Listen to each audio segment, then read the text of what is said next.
Hola, buenas tardes a todos o buenos días si estamos al otro lado del charco escuchando. Bueno, lo primero que os voy a preguntar, por favor, es si me podéis confirmar que me escucháis bien y que estáis viendo correctamente la pantalla de bienvenida a este webinar de hoy sobre gestión de riesgos.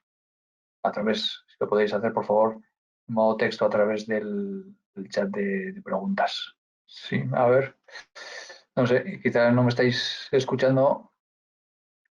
Necesitaría, por favor, que me confirmarais que estáis viendo, escuchándome correctamente y viendo correctamente también la pantalla de inicio de bienvenida a este webinar. Vale, perfecto. Muy bien, muchas gracias, Marc. Pues venga, vamos a dar inicio al tema de hoy. El tema de hoy, gestión de riesgos. Es un tema interesante, muy interesante. Tanto desde el punto de vista profesional, porque es un área que se está poniendo bueno, se ha puesto muy de moda. Yo creo que, siempre lo digo con este tema, ¿no? Creo que afortunadamente lo que sucedió con el hundimiento de la plataforma Deepwater Horizon de British Petroleum en las costas del Golfo de México, en Estados Unidos, eh, bueno, aparte de ser un desastre obviamente natural y de personas que fallecieron, tuvo el impacto positivo de que se tomó en serio el área de la gestión de riesgos y que eso empezó a tener trascendencia y tener importancia y que empezó a considerarse como muy importante tener buenas valoraciones de gestión de riesgos. Obviamente, pues siguiendo el ejemplo, pues en empresas cuya actividad tiene fuerte impacto medioambiental, porque actualmente probablemente sean esos desastres medioambientales los que tienen una mayor consecuencia económica y de repercusión en cuanto a responsabilidad social corporativa, redes sociales, eh, eh, como decir también, el caché, ¿no? La trascendencia social de un desastre de este estilo, de un pequeño incidente, de un pequeño accidente para una empresa que se dedica a cosas relacionadas o que tienen impacto en el medio ambiente, pues es importante en su repercusión, ¿no? Repercusión social, en su caché, en su estima, en su imagen social, ¿no? Eh, bueno, también digo que afortunadamente, entre comillas, ¿no? Todo esto sucedió frente a costas de Estados Unidos y obviamente es un país que tiene la fuerza suficiente para exigirle penalizaciones a las empresas bueno, pues que tienen este tipo de accidentes, ¿no? Si esto hubiera sido frente a otro país más pobrecito, pues podemos pensar en países africanos, ¿no? Que tienen menos capacidad, menos potencia, menos capacidad de negociación, menos leyes, menos capacidad de obligar a las empresas, pues esto pues quizás incluso hubiera pasado hasta desapercibido, ¿no? Se tapa con unos millones por aquí y por allá y ni se sabe ni pasa nada, ¿no? Y entonces no se tomaría en serio.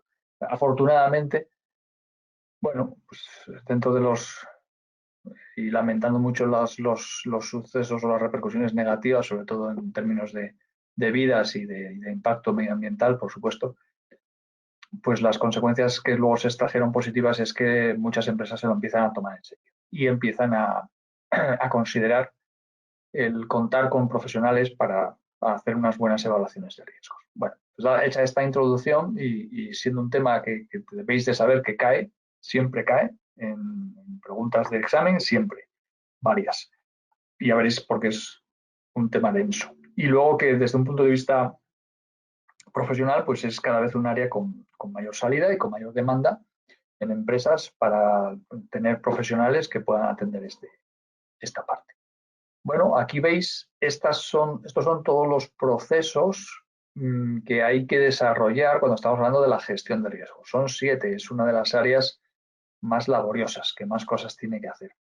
Y otra cosa que también podéis percibir es que tiene muchas entradas. Eso quiere decir, bueno, y también, sobre todo el último, ¿no? Al final la monitorización de los riesgos también tiene muchas salidas.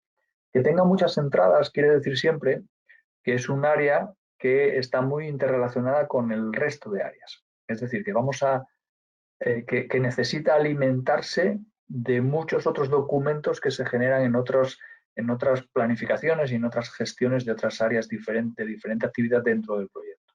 Lo cual quiere decir que está muy influida por otro tipo de planificación, pues como puede ser pues, la calidad, el cronograma, los costes, los recursos, sobre todo humanos, etcétera, ¿no? Y luego, pues también podéis observar que hay otras áreas que son muy densas en herramientas, es decir, que va a haber muchas cosas que poder aplicar o incluso no de forma optativa, sino de forma obligada todas ellas a la vez, con lo cual tenemos mucho trabajo. Bueno, pues visto esto, que son 7 procesos los que tenemos que desarrollar, vamos a ver cómo se agrupan. Y como veis aquí, pues se agrupan de forma curiosa, ¿no? Bueno, mantenemos esta disposición ya general, que quiere decir que no tenemos grupos de proceso ni en inicio ni en cierre, cosa común, salvo las excepciones que ya sabéis. Y luego, fijaros, mucha planificación, hasta 5 procesos tenemos en el grupo de procesos de planificación. Tenemos un proceso que hacer en la ejecución, que es implementar la respuesta de riesgos, y un proceso que hacer en la monitorización y control, que es monitorear los riesgos. Bueno, eso es sencillo. Ahora, la parte complicada, la planificación, pues fijaros todo lo que tenemos que hacer. Planificar la gestión de los riesgos, identificar los riesgos, realizar el análisis cualitativo, aquí está lo importante, de riesgos, realizar el análisis cuantitativo de riesgos y planificar la respuesta a los riesgos. Bueno, importante de todo esto que cae en los exámenes como pregunta situacional es el orden en que hay que hacer estos 5 procesos. Y el orden es este, del 1 al 5 y no otro. ¿De acuerdo? Esto es muy importante que lo tengáis claro. Igual que es igual de importante en cualquier otro área de conocimiento, es decir, los procesos tienen orden, ya os he dicho siempre y os lo repito, mentalidad anglosajona, las cosas, estructura, matriz, orden, las cosas tienen orden. Y si cambiamos el orden, ya no sale igual y ya no vamos a acertar con la respuesta. Es muy posible que alguna de las preguntas que nos hagan relacionada con la gestión de riesgos se refiera a alguna herramienta o a alguna entrada que necesitemos considerar para el análisis cualitativo, pero que no lo necesitamos emplear para el análisis cuantitativo. Y ahí va a estar el kit de acertar con la respuesta, por ejemplo, podría ser. O con las salidas, o con las herramientas. Igual que os lo digo para gestión de riesgos, os lo podría decir para cualquier otra área de conocimiento. Pero en gestión de riesgos es especialmente importante. ¿Por qué? Porque lo suelen preguntar así. Y suelen preguntar por cosas que están relacionadas con el orden en que se hace la planificación. ¿De acuerdo? Entonces el orden lo tenéis que tener muy claro. Planificar la gestión de riesgos, identificar los riesgos, realizar el análisis cualitativo, es decir, cómo de importantes son los riesgos, realizar el análisis cuantitativo, es decir, si sucede, cómo me va a impactar en términos económicos. Normalmente tiene una traducción siempre económica, que es al final lo que hace motivarse o lo que hace tomar acción a nuestros mayores dentro de la empresa, ¿no? Y que les hacen tener en consideración las cosas. Hasta que no les dices en dinero cuánto le va a costar hacer o no hacer algo, parece que no se toma conciencia de ello, ¿no? De lo que supone. Vale, pues una vez que tienes hecho el análisis cuantitativo, ya pasas a hacer la planificación de la respuesta a los riesgos. Fijaros que tenemos el primero, planificación de la gestión de los riesgos, y el último es planificar la respuesta a los riesgos. ¿Qué es la respuesta? La respuesta es ¿qué voy a hacer en caso de que se materialice algún riesgo? Si algo de esto que estoy evaluando sucede, ¿cómo voy a reaccionar a ello? E incluso habrá que tener un plan que se llama de contingencias para en el caso de que se produzca algo que no hayamos evaluado, que siempre son los peores riesgos que hay, ¿no? Es decir, el peor riesgo es el que no ves venir o el que no has tenido en cuenta, con el que no contabas, al ante el que no vas a estar preparado, porque no tienes nada planificado que hacer en caso de que suceda. Por tanto, te va a pillar en plena improvisación y vas a tener que responder con una plena improvisación. A lo mejor para nosotros no es un problema, pero para un alemán es un problemón. No tener un plan para un alemán es un problema, vamos, como que le llega a bloquear y no sabe qué hacer, ¿no? Probablemente llamarte a ti o llamarnos a nosotros, que somos los latinos, los que sabemos improvisar y preguntarnos qué hacemos, ¿no? Bueno, pues a veces estas cosas también suceden. Vamos a avanzar. Vale, esta es la descripción de todo lo que hay que hacer en cada uno de ellos. Voy a centrarme en las cosas que parecen un poco extrañas, ¿no? Primero, identificar los riesgos. Proceso de identificar los riesgos individuales del proyecto, así como las fuentes de riesgo general del proyecto y documentar sus características. Es decir, hay que saber por qué.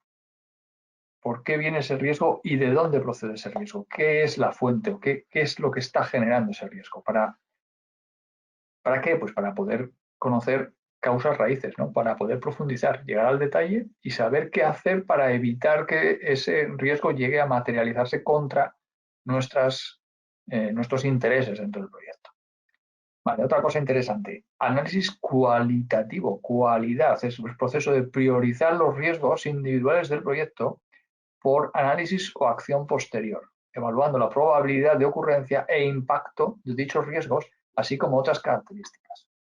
Bueno, las teorías más sencillas respecto a la gestión de riesgos lo que dicen es que la gravedad de la materialización de riesgo se mide multiplicando la probabilidad de que suceda por el impacto sobre nuestros intereses cuando suceda.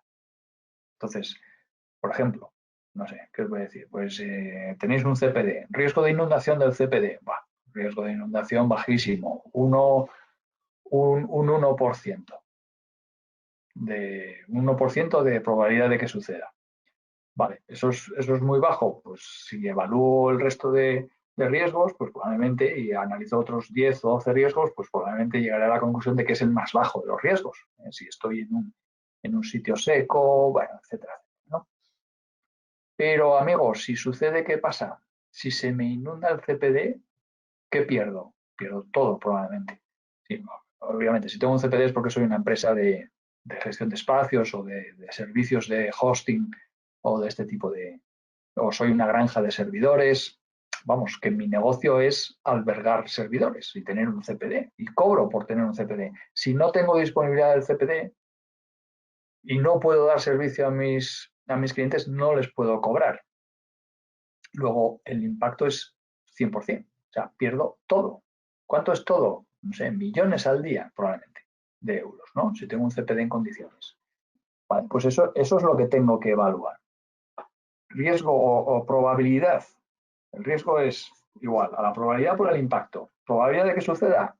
Bueno, la que sea alta, baja, pero cuidado con las probabilidades bajas, porque si el impacto de que suceda algo que tiene un riesgo bajo es alto, pues ya es un riesgo a tener muy en cuenta, obviamente, porque 1% es 100. Es decir, si la probabilidad es del 1%, pero resulta que pierdo todo, pues entonces probablemente en mi cualificación del riesgo pasa a ser un riesgo a considerar, un riesgo alto, un riesgo a tener muy en cuenta. Probablemente de un impacto muy superior a si otro es de un 10%, pero pierdo el 10% del negocio. ¿Vale? Pues ese impacto será inferior. Bien, entonces, por un lado, el análisis cualitativo, ya veis, probabilidad e impacto. Y luego el análisis cuantitativo, es el proceso de analizar numéricamente el efecto combinado de los riesgos individuales del proyecto identificados y otras fuentes de incertidumbre sobre los objetivos generales del proyecto. Es decir, lo que tengo que hacer es hacer una traducción sobre mi proyecto a dinero, normalmente, para saber cuáles son las pérdidas, evaluando todo lo que puede suceder alrededor. Y es decir, no es solamente pierdo el trabajo, pierdo cierta parte del trabajo hecho hasta ahora, sino cuánto tiempo tardo en reponerlo, cuánto tiempo tengo que retrabajar, cuáles son los impactos en, por ejemplo, sanciones que yo tuviera que pagar por no llegar a tiempo o por no cumplir con los parámetros de calidad que me pide el proyecto. Es decir, tendría que hacer una evaluación global de todos los impactos de ese riesgo sobre el proyecto para hacer una valoración cuantitativa de cómo impacta ese riesgo sobre el proyecto. No solamente en la acción directa, por ejemplo, se me ha quemado un tanque. Bueno, vale, pues venga, pues tenemos que reponer el tanque. Sí, pero eso no lo hago mañana. No voy a una tienda y compro tanques de 20.000 litros. Tengo que llamar a una empresa que venga a construirlo aquí. A lo mejor no puedo construirlo en el mismo emplazamiento porque se ha deteriorado la base de hormigón sobre la que va el tanque. Tengo que llevarlo a otro sitio, tengo que pedir nuevos permisos a la administración. Eso conlleva un tiempo. Suponiendo que me los den, ya voy a llegar tarde. Entonces, llamar a la empresa a construir el tanque, el precio del tanque, más los tiempos, más pagar unos nuevos permisos, hacer un nuevo análisis medioambiental, pagar las multas por demora en la entrega del proyecto, etcétera, etcétera, etcétera, voy sumando términos, y al final me sale que eso igual es 4 veces el precio del tanque. Luego el impacto ya no es solo el tanque, sino todo lo que hay añadido. Y eso también lo tenemos que tener en cuenta al hacer el análisis cuantitativo. ¿Vale? Bien, pues avanzamos. Y si acaso vamos a ver qué es planificar la respuesta a los riesgos. Es el proceso de desarrollar opciones, seleccionar estrategias y acordar acciones para abordar la exposición al riesgo del proyecto en general, así como para tratar los riesgos individuales del proyecto. ¿Vale? Entonces, bueno, es seleccionar estrategias, acordar acciones para abordar la exposición al riesgo del proyecto en general. Todo esto, como ya os decía, lo haces de forma individual sobre los riesgos evaluados, identificados dentro de tu proyecto, pero también tienes que tener una parte, una consideración para aquellos riesgos que se puedan materializar no habiendo sido identificados, que son los peores. Obviamente, como no puedes planificar una respuesta porque no sabes lo que te va a venir, al menos tienes que tener una respuesta de tipo general y sobre todo un plan de contingencias que requiere un presupuesto de contingencias, una partida de contingencias que, como vimos en la parte del presupuesto, vamos a juntar a toda la línea base y con eso vamos a construir el presupuesto final de nuestro proyecto.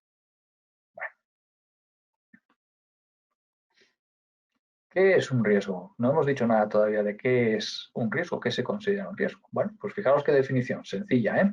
Es un evento o condición incierta que, si sucede, puede tener un efecto negativo o positivo en los objetivos del proyecto. Normalmente, todos tenemos en nuestra cabeza que un riesgo es algo negativo. Es algo que, en caso de acontecer, en caso de suceder, va a tener un efecto negativo sobre nuestro proyecto, nuestra actividad o lo que sea. Bueno, pues los señores del PMI también consideran el efecto positivo, es decir, nos ayuda, sucede y nos ayuda. Y como decía un entrenador de fútbol que tenía yo, la suerte hay que buscarla, es decir, tienes que hacer todo lo posible para que la suerte, para que si algo pueda suceda de forma positiva y te favorezca, ¿no? Te ayude, te haga tener un poco de viento de cola, ¿no? Para que las cosas vayan un poco más fáciles, no todo va a ser sufrir en la vida del director de proyecto. Entonces, tenemos que intentar generar las condiciones propicias para que eso suceda y, bueno, como se suele decir, tener un golpe de suerte, ¿no? Bueno, a veces no es suerte, a veces hemos hecho mucho para que la suerte nos favorezca, ¿no? Hemos hecho mucho nosotros también para que, en caso de que algo pueda suceder, tenga un efecto multiplicador sobre lo que hacemos y nos ayude de forma positiva a poder seguir adelante. Vale, entonces, tenemos que tenerlo en cuenta.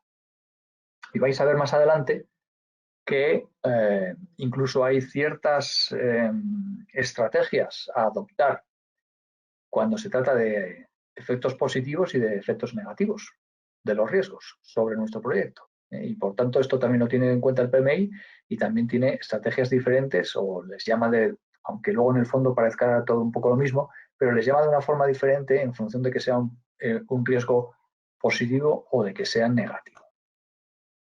Bueno. Vale, amenaza o riesgo negativo, condición o situación desfavorable, que si se hace realidad tendrá un impacto negativo. Oportunidad o riesgo positivo, condición o situación favorable, que tendrá un impacto positivo. Bueno, no hace falta comentar nada, incidir nada sobre ello, solo quiero que lo tengáis en cuenta, ¿de acuerdo? Que igual podemos tener impactos positivos o negativos. Bueno, hay que tener en cuenta lo siguiente. Esta gráfica ya la conocéis, hablamos de ello ya desde probablemente la primera clase. En este caso está aplicada a la cantidad de riesgo.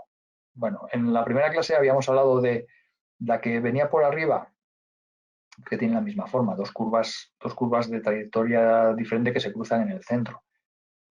Aquí lo que tenemos son niveles de riesgo y niveles de impacto en función del avance del desarrollo del proyecto, teniendo en cuenta que tenemos por un lado la planificación y la ejecución del proyecto sobre los 4 grupos de proceso, que son inicio, planificación, ejecución, cierre. Aquí no está el monitoreo porque el monitoreo, bueno, no, digamos que no es un grupo de procesos que implique una materialización específica o especial de riesgos, mientras que los otros sí, inicio, planificación, ejecución y cierre. Como veis aquí, lo que pretende incidir esto es que si tú tienes un nivel de riesgo alto por un nivel de impacto bajo, al final el producto de ambos pues queda compensado una cosa con la otra y acabamos teniendo una catalogación cuantitativa más bien baja. Sin embargo, cuando ya empieza a tener consideración que el producto de ambos factores es realmente un número alto, es decir, vamos a catalogar los riesgos como altos, es cuando estamos en la zona media, en esta zona que está midiendo aquí. Entre este punto y este punto, como veis aquí, periodo de mayor impacto de riesgo. ¿Por qué? Porque estamos en una zona que estamos muy cerca de la media. Si la media puede estar por esta línea, entre uno y otro, pasando por este punto de corte probablemente, un poquito por debajo, la zona que está justo alrededor de esa zona media es una zona cuyos productos de esos dos factores va a ser mucho más alta que en el resto de las zonas, donde al ser uno más bajo que el otro, el producto va a quedar disminuido, ¿no? va a quedar bajo. Es la zona en la que tenemos que tener muy presente que estamos en zona de mayores riesgos en el proyecto. ¿Y eso dónde está? Pues fijaros, cuando estamos acabando la planificación y cuando estamos pues, prácticamente a mitad de vida del cierre, casi acabando de cerrar el proyecto. Por tanto, es toda la ejecución y un poquito de la parte final de la planificación y bastante, la mitad aproximadamente de la vida del cierre, del grupo de proceso de cierre. Vale, esto hay que tenerlo en cuenta sobre todo desde un punto de vista práctico. Bueno, fijaros, este es un caso real que os pongo aquí. Tenéis aquí unos enlaces que espero que sigan funcionando. Esta noticia tiene hace algunos años ya, es de 2018. Bueno, y este es un ejemplo de una construcción de unos submarinos por una empresa española que, bueno, pues se convirtió en una auténtica pesadilla, ¿no? Resulta que, bueno, hicieron sus cálculos, no quisieron invertir en hacer una auditoría externa del diseño del submarino, siguieron adelante pensando que el diseño que estaba bien y que no necesitaba hacerse una revisión, y cuando llegaron al prototipo lo echaron al mar, pues sí, el submarino bajó, descendió, pero luego no podía subir, no flotaba. Entonces, claro, obviamente había un problema de diseño enorme que luego requirió de un gasto extraordinario para poder volver a tener algo que fuera mínimamente utilizable, ¿no? Y no sé aún así cómo habrá quedado la cosa. Fijaros que se dice el submarino que no flotaba dispara 2.000 millones el gasto de la Armada, ¿no? Ni más ni menos. 2.000 millones de euros. Pero vamos, hay muchos años yo no los gano. Bueno, pues esto os lo voy a dejar. Si queréis investigar algo sobre este tema, es para que os deis cuenta cómo una algo tan sencillo como hacer una auditoría del diseño, que tiene un coste bajo, bueno, bajo, pues igual, no lo sé, pero creo que viene dicho en la noticia, pero igual estamos hablando de 4 o 3 o 2 o 3 millones de dólares, el poder revisarlo por una empresa de ingeniería externa, pues al final te evita de incurrir en un coste de 2.000, más todo el ridículo, más todo el impacto reputacional sobre la empresa, ¿no? Al conocerse esto a nivel mundial, porque obviamente esto fue motivo de titulares de prensa a lo largo del mundo, porque además esta empresa fabricaba para otros, no sé si era el ejército, no sé si lo dice por aquí, creo que no. Bueno, estaban construyendo el submarino para la Armada Española, venga, para la Armada Española. Pero la repercusión fue mediática, fue de nivel mundial, claro, por el ridículo, imaginaros, haces un submarino que se hunde sí, pero luego es que no sube a la superficie, pues imagínate las carcajadas, ¿no? A nivel internacional. Bueno, os lo dejo ahí por si queréis investigar, simplemente para que os deis cuenta de muchas veces lo fino que hay que hilar con todo el análisis de riesgos, ¿no? Pues quién iba a pensar que había que revisar el diseño o que era mejor revisarlo por una firma exterior para no incurrir en vicios o no incurrir pues en pérdida de detalles, ¿no? Sobre lo que estás diseñando. Bueno, pues no se hizo y al final las consecuencias tienen un impacto enorme. Vale, dos conceptos interesantes a tener en cuenta sobre la gestión de riesgos. Primero, el riesgo residual. Son riesgos que permanecen después de haber implementado las respuestas o planes de mitigación a un riesgo que había sido previamente identificado. Siempre es importante lo de los riesgos previamente identificados. ¿Por qué? Porque siempre nos estamos refiriendo a riesgos que hemos podido analizar y riesgos sobre los que hemos podido hacer algo. ¿Esos riesgos cuáles son? Pues esos riesgos son siempre los que están identificados, los que están puestos en la lista de riesgos. Si no está en la lista de riesgos, no has podido hacer nada y no has preparado nada. Y si tomas medidas, son medidas de contingencia, no son medidas de respuesta. Luego, no es lo mismo. ¿Vale? Cuidado con eso. Entonces, riesgo residual, pues es el que queda del riesgo una vez que has tomado las medidas, porque lo normal, bueno, hay un axioma que dice que el riesgo cero no existe. Siempre queda algo de riesgo, siempre hay algo de riesgo. Entonces, eso quiere decir que aun cuando hayas tomado medidas para mitigar, responder, anular un riesgo, no vas a conseguir la anulación, vas a conseguir una rebaja considerable del nivel de riesgo, pero no dejarlo en cero. Riesgo cero no existe. Y luego, lo que es un riesgo secundario. Un riesgo secundario es un nuevo riesgo que se origina como consecuencia directa de la implementación de las respuestas a otros riesgos. Es decir, el implementar una respuesta a un riesgo lo que hace es transformar el escenario, transformar las situaciones, plantear el proyecto en otros términos. Ya no el diseño inicial probablemente haya cambiado al haber tenido que hacer algo drástico para paliar, mitigar o reducir el riesgo de algo que se ha materializado, de un riesgo que se ha materializado. Y esto lo que quiere decir es que ante un nuevo escenario la identificación de riesgos puede ser otra, puede ser diferente. La nueva situación puede haber mermado algo, paliado una situación mala de riesgo, pero también puede haber generado un riesgo nuevo adicional diferente, que es este que estamos llamando riesgo secundario.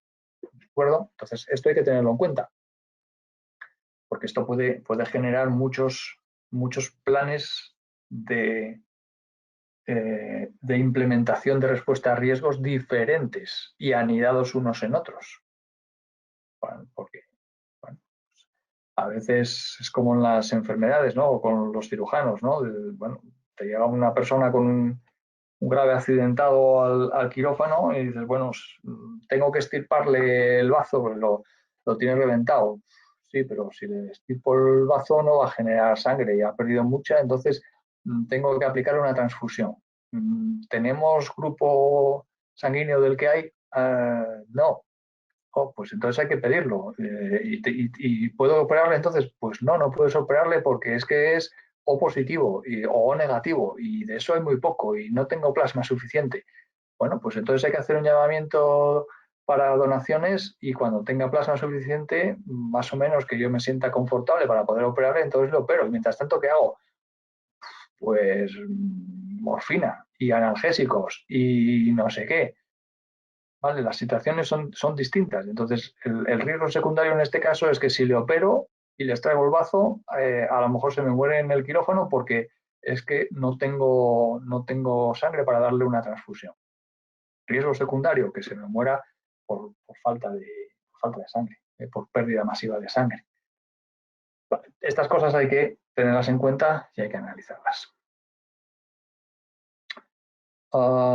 Consideraciones para aplicar en la gestión de riesgos: el tamaño del proyecto, la complejidad, la importancia, el enfoque de desarrollo. Bueno, estas son consideraciones para que las tengáis en cuenta sin más. Conceptos que tenéis que manejar. Normalmente no se pregunta sobre esto en el examen de certificación preventiva.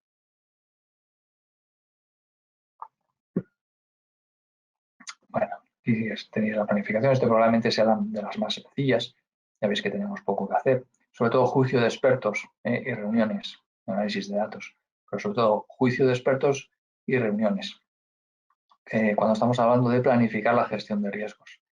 Esto es interesante y es importante y suele caer en los exámenes. Alguna pregunta relacionada con las fuentes de los riesgos de los proyectos.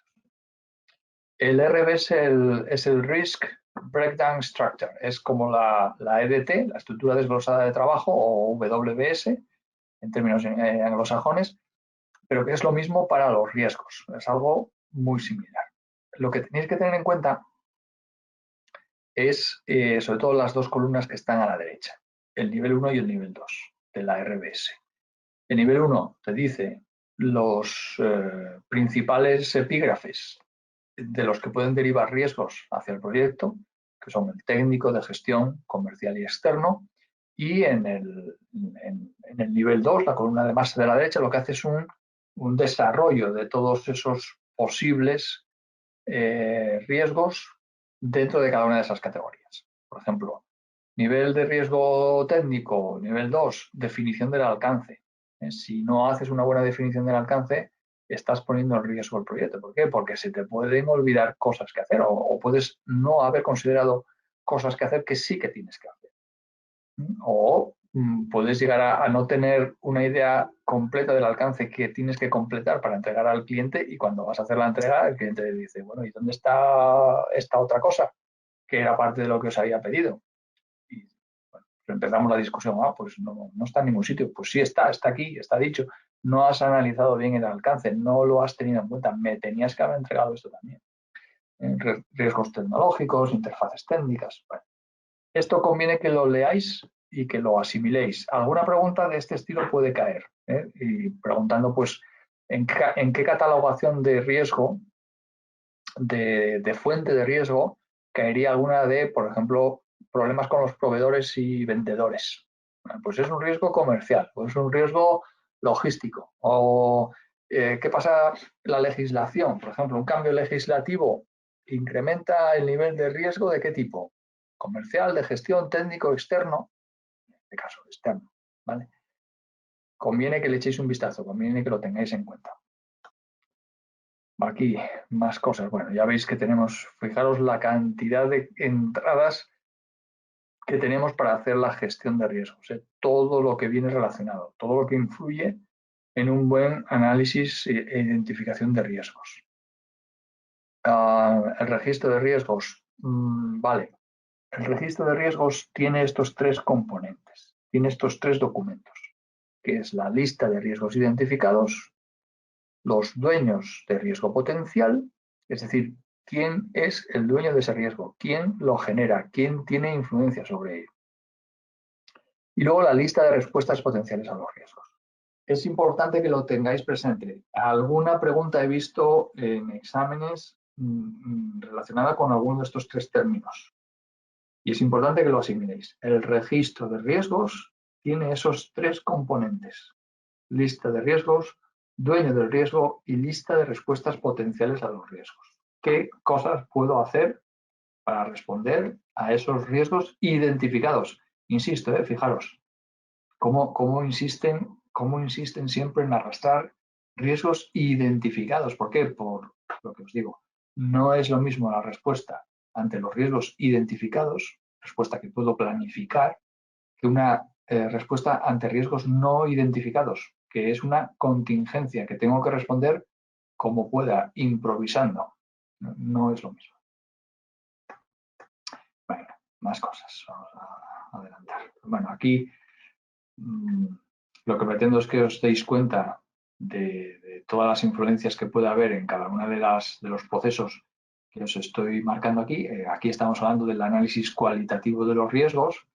Fijaros que hay bastantes herramientas, juicio de expertos, reuniones otra vez, pero fijaros aquí en medio también, análisis de datos, evaluación de la calidad de los datos, evaluación de la probabilidad de impacto de riesgos, evaluación de otros parámetros de riesgo, categorización de riesgos, representación de datos. Está muy relacionado todo esto con la estadística, como vais a ver un poquito más adelante, ¿no? Vale, aquí no hay más cosas.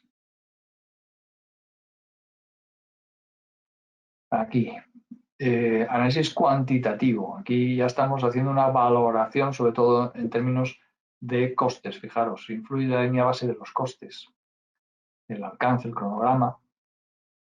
Otros documentos del proyecto, registro de supuestos, bases de las estimaciones, estimación de costes, pronóstico de costes, estimación de la duración, lista de hitos, requisitos de recursos, registro de riesgos, informe de riesgos. Y tenemos las FAEs y las APOS también entran aquí, ¿vale? Sobre cómo vamos a poder analizar cuantitativamente los impactos de los riesgos, ¿no?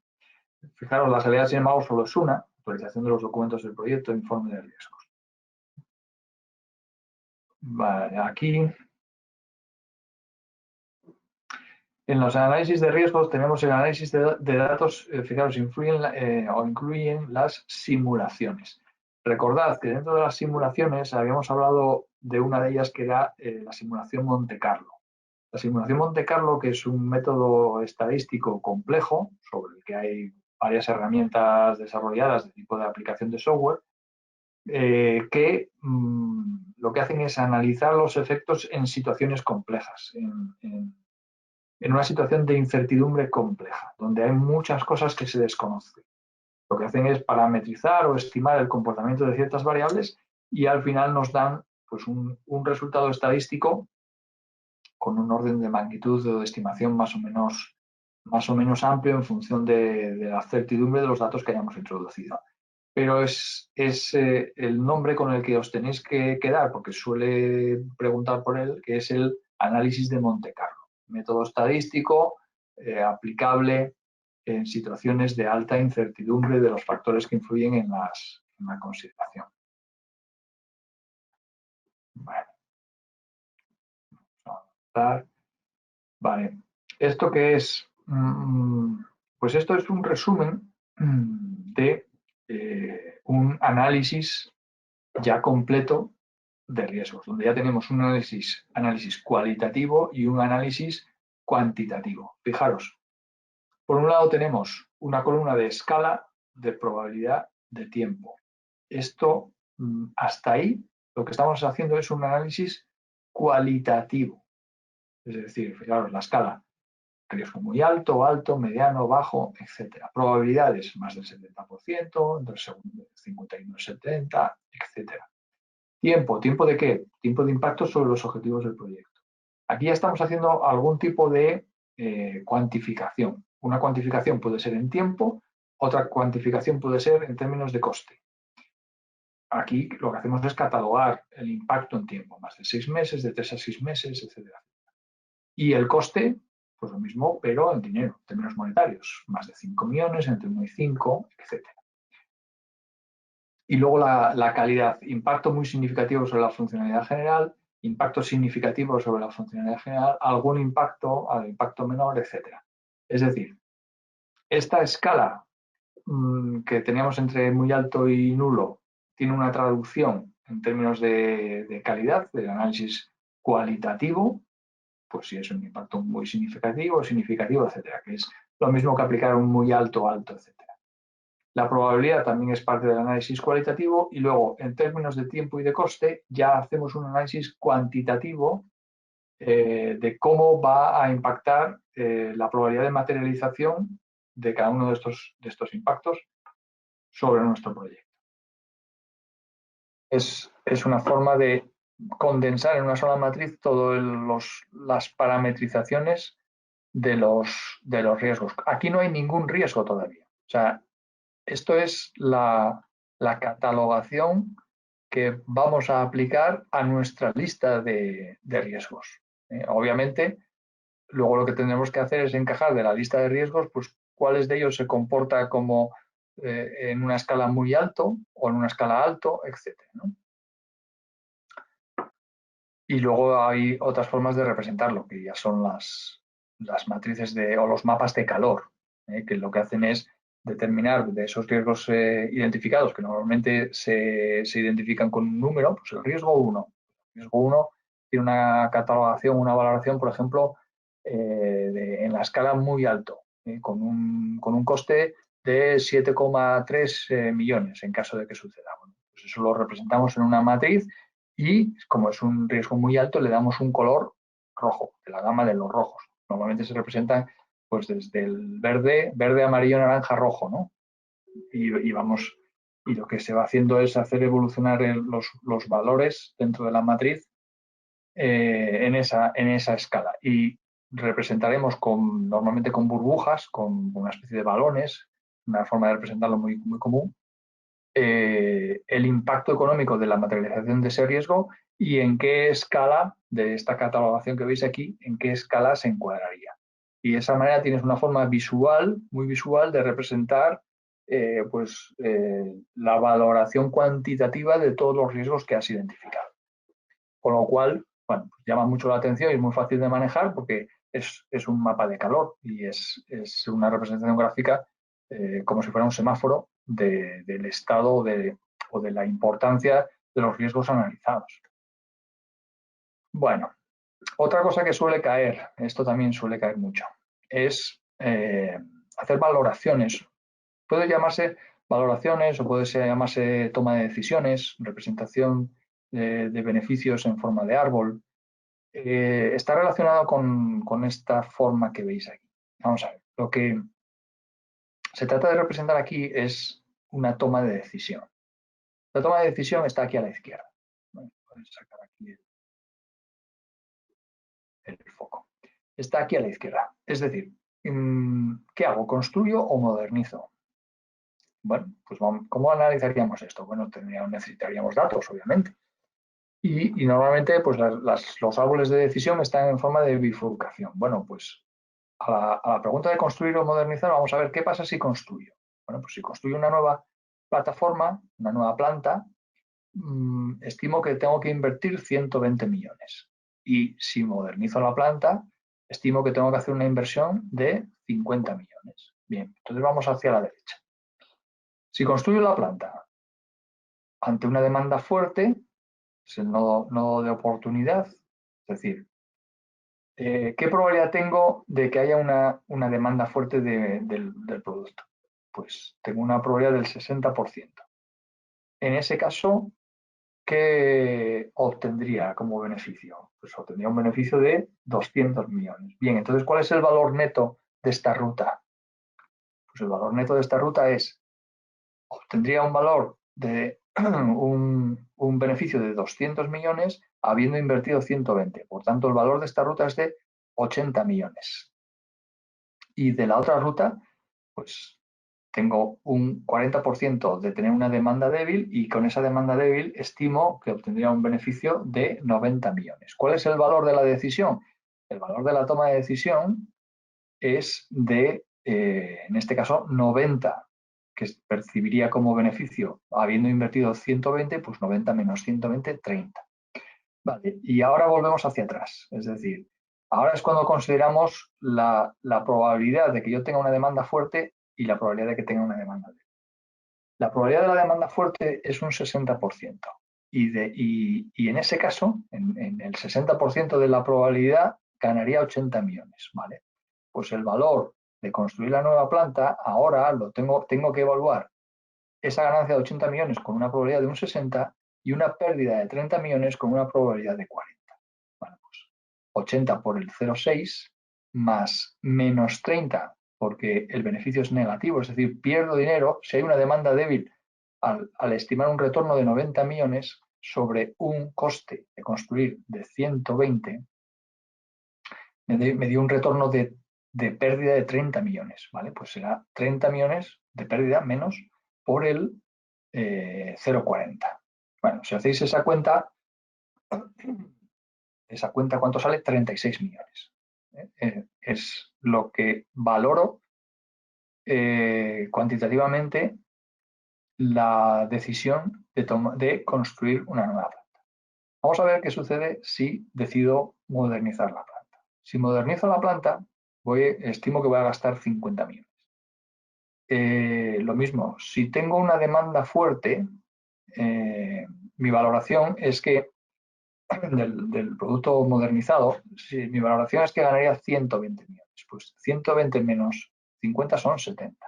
Y si tengo una demanda débil, estimo que ganaría 60. 60 menos 50 son 10. Luego, el valor neto de la ruta por este lado, aquí tengo 120 menos 50, 70 millones, y por el lado de abajo, por una demanda débil, tengo 10 millones. Cada uno de ellos con un porcentaje de estimación de probabilidad de que suceda esto. 60% probabilidad de demanda fuerte, 40% de demanda débil. La operación es la misma, es decir, sobre el valor de retorno, con esta probabilidad 60, que es un 60%, 0,6 sobre 70, más un 40%, un 0,4 sobre los 10 millones de beneficio de la opción en caso de que tenga una demanda débil, me dan un total de 46 millones. Bueno, en este caso, el mayor retorno lo tengo por la parte de abajo. Es decir, gano 46 millones de beneficio en el caso de modernizar la planta. Por tanto, la decisión, en este árbol de toma de decisión cuantificado, la decisión sería modernizar la planta e invertir 50 millones en ella.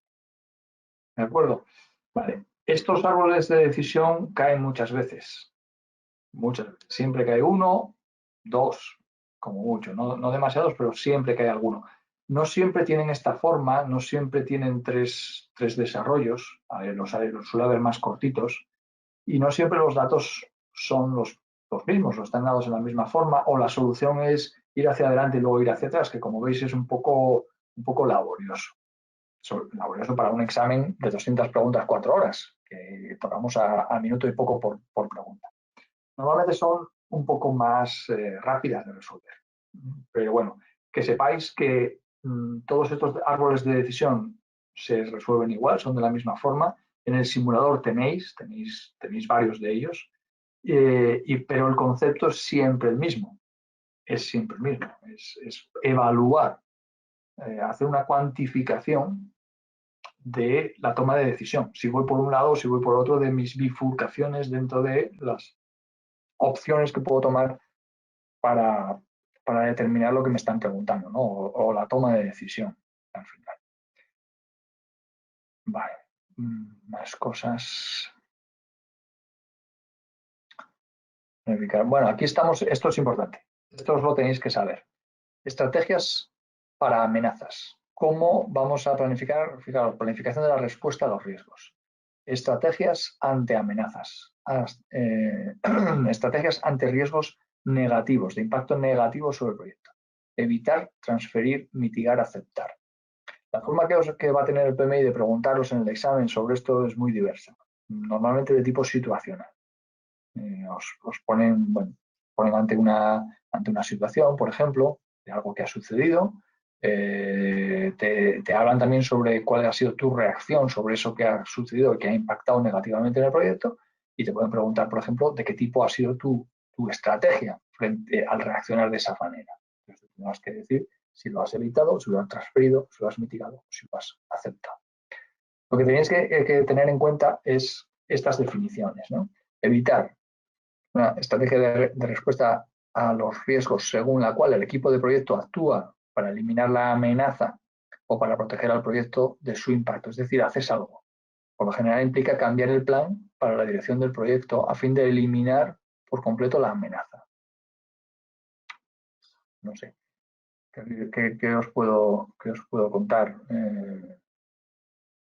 Imaginaos que estáis desarrollando un nuevo prototipo de coche y resulta que los últimos análisis de los prototipos han dicho que la ubicación del airbag de acompañante de ventanilla hace que salte en el 100% de los casos. No, como que no discrimina, no evalúa si el impacto es fuerte o no, siempre salta.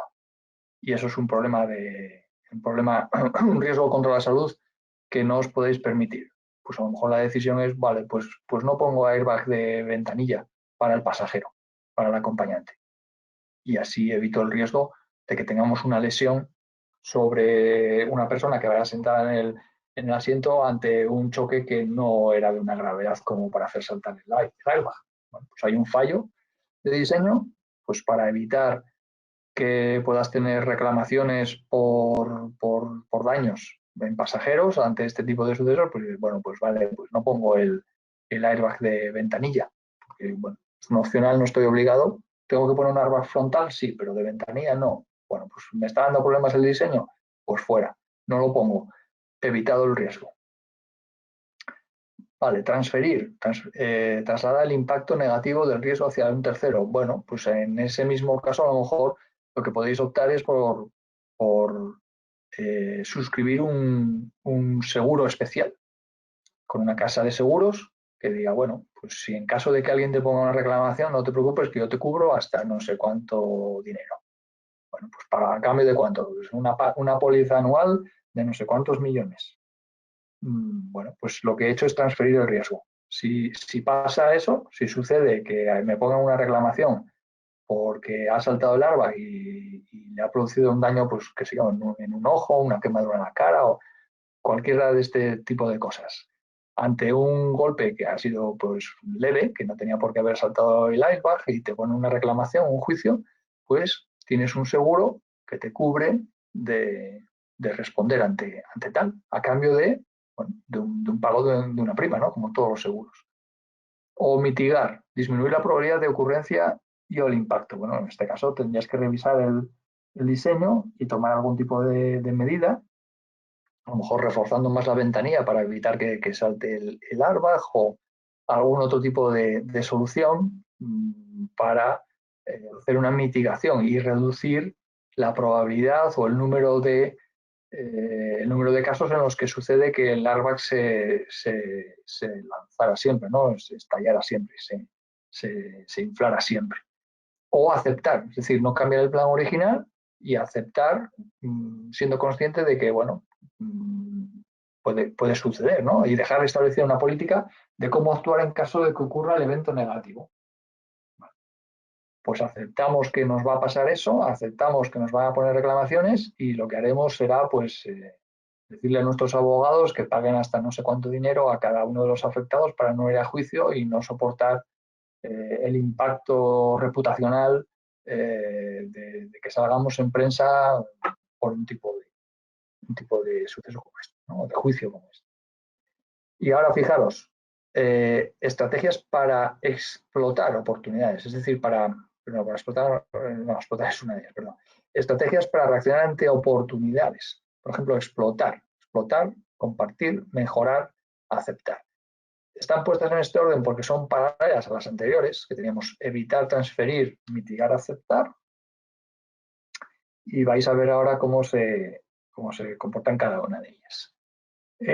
Fijaos que la última también tiene el mismo nombre, ni siquiera se han molestado en cambiarla, es aceptar también. En este caso, ¿qué tenemos? Pues tenemos explotar. Cuando antes teníamos evitar, ahora lo que vamos a hacer es explotar, es decir, ponernos en situación favorable, realizar acciones para concretar la oportunidad para el beneficio del proyecto. Es hacer lo posible para que suceda y que nos favorezca. Eso es explotar la oportunidad. O compartir, aprovechar las sinergias de otra persona u organización mejor capacitada para capturar las oportunidades del mercado. Es decir, buscar algún tipo de acuerdo con una empresa, de forma que si sucede ese acontecimiento, los dos os beneficiéis, pero obviamente al buscar esa colaboración estáis haciendo cosas para que favorezca la explotación, para que favorezca que suceda. En este caso se trata de compartir con otro, buscar algún tipo de colaboración para que, para que ese acontecimiento, ese riesgo que puede suceder positivo contra el proyecto, realmente suceda así. O mejorar, por ejemplo, realizar acciones para aumentar la probabilidad de ocurrencia y el impacto. En este caso, por ti mismo, por ti solo, sin acudir a la asociación con nadie, sin acudir a compartir. Es decir, hacer tú cosas para que mejore la probabilidad de que ocurra. O aceptar. Bueno, no cambiar el plan, no hacer nada, sin embargo, bueno, saber y ser conscientes de que aceptamos que ocurra eso, ¿no? Que existe la probabilidad de que suceda y que si se presenta, pues fenomenal, porque nos ayudará. Pero no buscarla como dice ahí, no buscarla de forma activa. Es decir, es una reacción pasiva. Igual en este caso que en el anterior. No hago nada, asumo que, bueno, pues puede suceder y que si sucede nos favorecerá. Y ya está. Y sacaremos el champán y brindaremos por ello.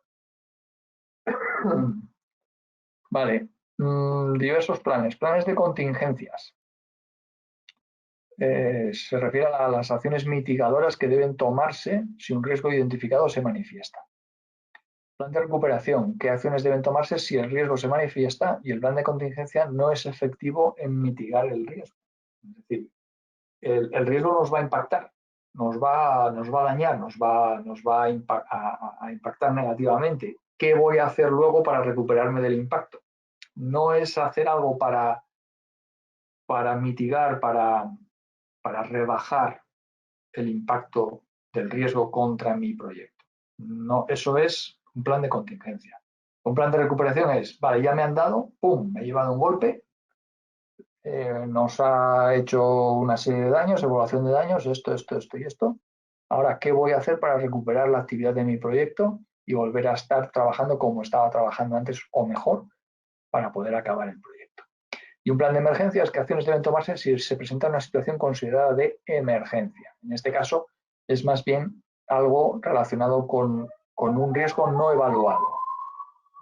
¿De acuerdo? O sea, es una pseudo improvisación. Es decir, bueno, y en caso de emergencia, en caso de que sucede algo que ni siquiera contábamos con ello, ¿qué es lo que vamos a hacer? Bueno, no sé si tener una cantidad de dinero reservada por si acaso, tener algún experto que nos apoye en la evaluación rápida de los riesgos,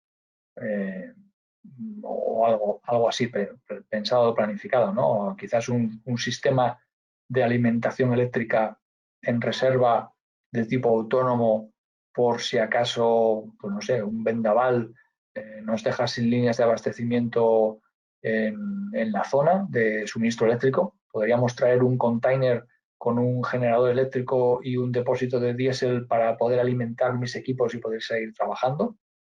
Bueno, pues tenerlo en cuenta y tenerlo preparado, no sé, por si acaso algo de esto pueda suceder. No sé, ese sería un ejemplo, ¿no? Las respuestas de los riesgos, monitorización de riesgos. Vale. Aquí fijaos que ya tenemos registros.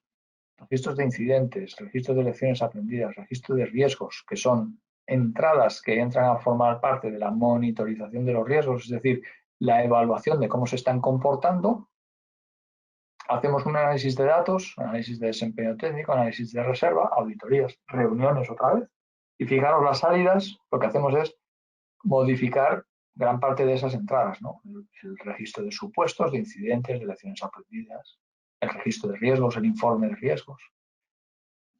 Al final, monitorear siempre es lo mismo, siempre es estar atento a qué está sucediendo y compararlo con lo que teníamos previsto que sucediera o con nuestros planes. Y modificar y corregir la evolución de la planificación del proyecto, sobre todo en lo relativo a los riesgos, pues todo lo que se refiere a los registros de riesgos, en caso de que algo, bueno, algo que no estaba previsto, que no estaba planificado, acontezca en la realidad, ¿no? La monitorización de riesgos, pues como toda monitorización, es comparar lo que realmente está sucediendo con lo que habíamos planificado que sucediera y tomar medidas de corrección para seguir llevando las cosas por el camino planificado, dentro de lo posible. Fijaos, el monitoreo de riesgos determina si las respuestas a los riesgos implementadas son efectivas, si el nivel de riesgo general del proyecto ha cambiado, si el estado de los riesgos individuales del proyecto ha cambiado, si han aparecido nuevos riesgos individuales. El enfoque de gestión de riesgo sigue siendo adecuado. Es decir, ¿estamos ante un escenario de bajos riesgos o nos hemos equivocado y resulta que la cosa ha subido, ha crecido y los riesgos son altos? Imaginaos ahora, por ejemplo, la situación de la pandemia, cómo está afectando a las categorizaciones de rating de países o de empresas. El escenario antes de febrero de este año era 1 en cuanto a riesgos. Seguro, para prácticamente el 100% de las empresas, el escenario de riesgos ahora es absolutamente diferente. Si estuviéramos en un proyecto que se empezó a desarrollar antes de marzo de este año y se siguiera desarrollando a fecha de hoy, este análisis del enfoque de gestión de riesgo también ha variado, porque la situación de riesgos general, el clima de riesgo general antes de marzo de 2020 era 1 y seguramente es más bajo o era más bajo que el que tenemos actualmente en prácticamente cualquier tipo de proyecto. Por todos los impactos sobre las empresas que hay alrededor, el clima social, las previsiones de comportamiento de consumo, etcétera, etcétera, etcétera. ¿Vale? Bueno. Vale, pues lo que os tengo que contar ya, bueno, ya no os tengo que contar nada más, solo nos queda esta parte de aquí referente al monitoreo de riesgos sobre cómo analizar los datos, como análisis del desempeño técnico o análisis de la reserva. El análisis de la reserva, puede tener cierto interés y la definición viene aquí al final, donde dice, el análisis de la reserva compara la cantidad de reservas para contingencias restantes con la cantidad de riesgo remanente en un momento dado del proyecto, con objeto de determinar si la reserva restante es suficiente. Es decir, ¿tengo bastante dinero como para responder a los riesgos en vista de cómo se están comportando los riesgos en este proyecto? Es decir, quizás lo que os estaba comentando ahora, quizás el escenario general de riesgos haya cambiado en torno a mi proyecto, quizás hemos errado, hemos sido demasiado optimistas en la valoración inicial de los riesgos y resulta que bueno, todo está yendo un poco peor de como teníamos considerado inicialmente. Entonces, ¿va a ser suficiente mi fondo de contingencia para hacer frente a todos los posibles riesgos que tengo evaluados de aquí al final del proyecto? ¿O tengo que pedir más dinero y hacer otras cosas, incrementar, endurecer los planes, buscar otras fuentes de financiación, ver si tengo dinero de alguna parte de mi presupuesto sin gastar, que no vaya a gastar para incrementarlo a la bolsa de contingencias? Todo ese tipo de decisiones son cosas que hay que tomar después de hacer un análisis de la reserva. Y eso, de esa forma, digamos que haces un análisis alto nivel de cómo es tu respuesta, tu capacidad de respuesta ante los riesgos. Alto nivel quiere decir a grandes rasgos, ¿no? A modo general, sin entrar en detalle de cada uno de los riesgos, sino de una forma general. ¿Tengo suficiente dinero con lo que me queda en el fondo de contingencias para hacer respuesta a los riesgos que quedan por materializarse de mi lista de riesgos identificados? Vale, bueno, eso por ahí. Aquí tenéis algún tipo de preguntas de tipo de examen. Aquí veis, por ejemplo, un árbol de decisión mucho más sencillito que el que os mostré anteriormente, para que lo hagáis. Este es un problema normalmente estadístico relacionado con lo siguiente que veis aquí, que es importante que lo tengáis en cuenta, porque esto no está dicho, creo que no está dicho en el PMBOK, pero cae muchas veces, y es los rangos de estimación 6 sigma. 6 sigma se refiere a que alrededor de la media de una variable estadística tomo 3 veces la varianza. Es decir, tengo un rango alrededor del valor medio de menos 3 veces la varianza más 3 veces la varianza, más menos 3. 3 y 3, 6. Por eso es 6 sigma. Sigma es la varianza. Entonces, aquí me preguntan, por ejemplo, ¿cuál de los siguientes cálculos involucra el menor riesgo? Es decir, ¿de qué forma el rango de valores entre los que me voy a mover me ocupa esta distancia? 6 sigma menos 3 sigma más 3 sigma, porque ahí es donde voy a tener un 99,98% de probabilidad de que la variable va a comportarse finalmente entre esos valores. Con lo cual, mi grado de certidumbre, mi grado de confianza va a ser mayor, por tanto, mi riesgo menor. ¿De acuerdo? Entonces, bueno, se trata de hacer una serie de cálculos estadísticos con estos comportamientos de las variables identificados como os están diciendo. Por ejemplo, en la respuesta A os dicen, bueno, pues de media 30 días más menos 5 días, es decir, entre 25 y 35. Vale, ese es un rango. Otro rango sería entre 22 y 30 días. Con lo cual ya podéis ver que tengo menos certidumbre que con A, ¿no? En A me muevo entre 25 y 35. Hombre, pues tomándote 10 días casi seguro que vas a acertar. Mientras que si digo que estoy entre 22 y 30 días, mi rango es de 8 días. Es menor. Luego la B ya desestimada frente a la A. Por ejemplo, luego la respuesta D, una media de 28 días, esto se me queda corto, porque no me da una varianza alrededor de ese punto medio. Luego no tengo un rango, luego no tengo ninguna certidumbre. Luego la respuesta D también la desecharía. Entonces me quedaría solo para evaluar y hacer una cuenta rápida entre la C, es decir, fijaros, me da una distribución triangular de probabilidades, valor optimista 26, valor más probable 30, valor pesimista 33. Y aquí es donde os ofrezco la clave para determinar en una distribución triangular cómo se calcula la varianza. La varianza se calcula como el valor más pesimista menos el valor optimista, o sea, los dos extremos partido por 6. En este caso, los dos extremos son 26 y 33. 33 menos 26 son 7. 7 entre 6, pues es 1,0 algo. 1,01, 1,016. Vale, 3 veces 1,016, pues es 3, más o menos. Entonces, 3 ahí sería 3 y 3, 3 y 3, 6. Tendríamos 3 y 3, porque la varianza es 3, hay 3 por 3, 9.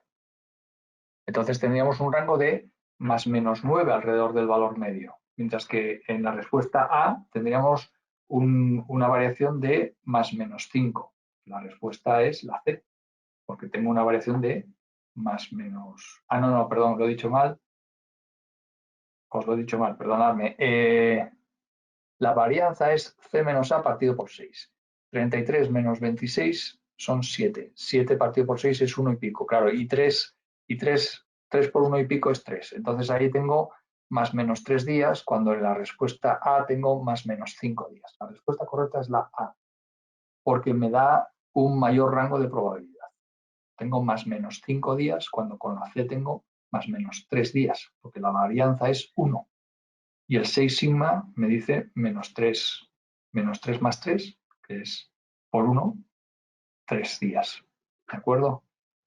Bueno, quería explicaros porque no está comentado en el PMBOK y es algo que suele caer. Todo, al final se sabe haciendo muchos ejercicios de este estilo, ¿no? Bueno, pues no tengo más cosas que comentaros. A ver, tengo por aquí algunas preguntas. Fernando me dice que soy alumno del máster. Sí, ¿cómo se puede determinar y considerar el riesgo reputacional para los efectos de construir las acciones de mitigación correspondientes?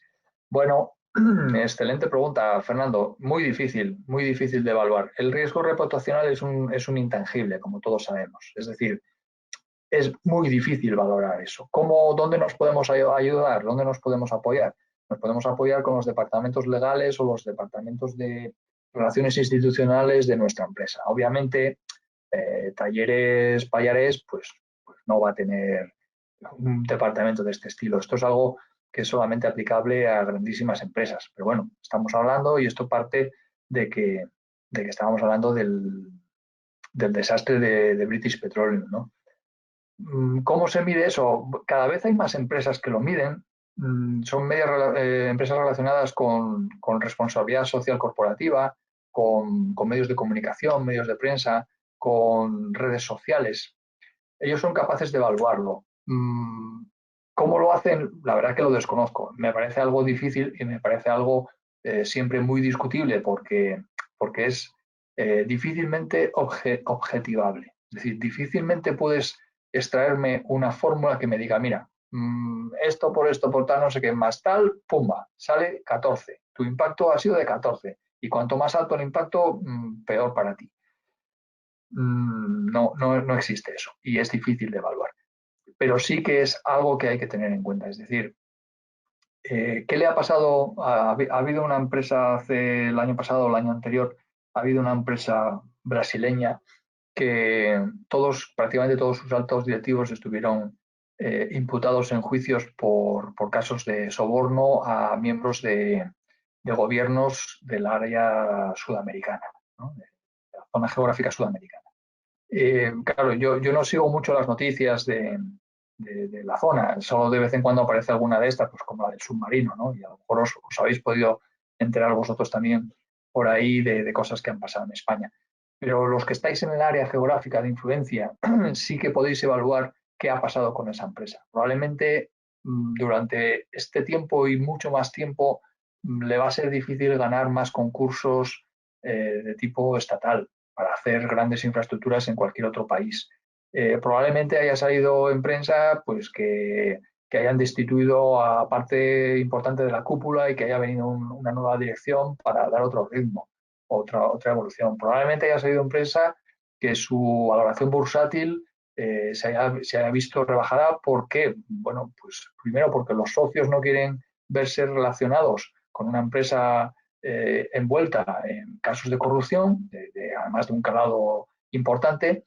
Eso para unos accionistas principales y para los accionistas minoritarios, porque seguramente su valor se haya desplomado porque con muy buen criterio hayan previsto que les va a ser difícil ganar más concursos de su actividad principal en los próximos años y eso va a impactar sobre su cuenta de resultados, con lo cual los accionistas también pequeños habrán salido huyendo de ese valor y habrán invertido su dinero en otros valores con otras mejores perspectivas, ¿no? Bueno, no sé si te he respondido, pero espero que sí, al menos un poquito, ¿no? Es difícil de evaluar. Ahora, ¿que existe? Sí, claro que existe. Claro que existe el riesgo reputacional, ¿no? Y que todo lo que hace una empresa trasciende en su valor, sobre todo las que están cotizadas en bolsa, sobre todo esas. Porque las noticias en prensa, pues al final hacen que la gente mueva, que mueva ficha, que ante una mala noticia deje de confiar en ese valor o prefiera no verse involucrado en las acciones en las malas acciones que esa empresa pueda haber acometido. Y luego me preguntas también en relación al riesgo país, ¿cómo se puede incluir dentro de nuestro plan de riesgos? Bueno, sí, mira, este es una pregunta muy interesante también. Yo hace años trabajaba en Abengoa, cuando Abengoa no era una empresa medioambiental, bueno, no solo era una empresa medioambiental, sino que hacía otras muchas cosas tecnológicas. Y una de las cosas que hacía, pues, por ejemplo, era control de autopistas, que era donde yo estaba. Abengoa se movía a nivel internacional y yo estaba en ese área y un proyecto que me ocupó mucho tiempo, bueno, pues teníamos proyectos en China, en Brasil. El proyecto que me ocupó mucho tiempo, 2 años y pico, fue Brasil. En Brasil en aquellos años, te estoy hablando de el año 2000, entre 2000 y 2002, pues no era el país pujante que es ahora, ¿no? Con unos crecimientos de PIB de casi 2 cifras, el motor de Sudamérica, etcétera, etcétera, ¿no? Estaba en serias dificultades y con una inestabilidad importante.